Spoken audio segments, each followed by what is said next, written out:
Ohayo minasan. Ano ba yung mukha ko? Kape tayo.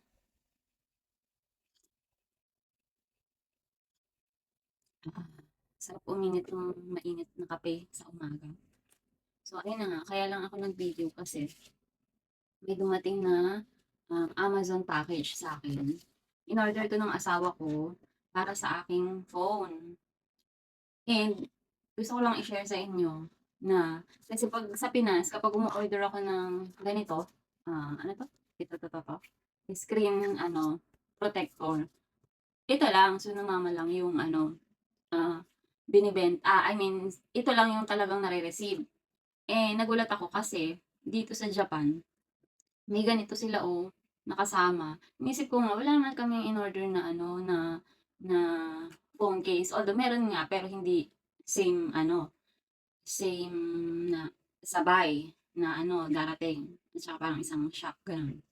But anyway, so, ayun nga. And na-figure out ko kung paano siya gamitin. Ito, to. Ilalagay mo lang siya dito sa sa screen. Ganyan. May nakalagay siyang top. Ayan, may nakalagay na top. Diyan, ito yung top, ito yung button. And then, tsaka mo ilalagay yung screen protector mo. O, ganyan siya. So, para pantay talaga, di ba? Ang galing lang. Galing lang na ano lang ako kasi wala namang ganito sa sa Pinas pag nag-order ka.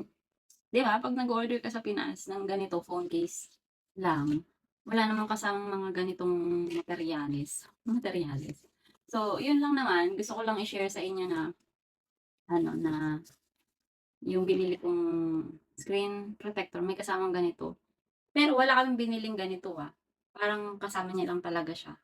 So, nakakatuwa lang at bumili rin kami may scraper din siya, Ayan, yung scrape mo dun sa sa screen. Dito, pag gaganunin mo. Galing. Galing, And then, bumili din ako ng camera screen protector. Ayan siya. Kasi ang laki ng camera. And may binili kami sa Daiso na na screen protector. Pero ang liit lang niya. Ayan kita nyo ba? Ito yung screen protector. So, kalahati lang yung natatakpan. Kaya naman, bumili na ako. Screen protector. Ayan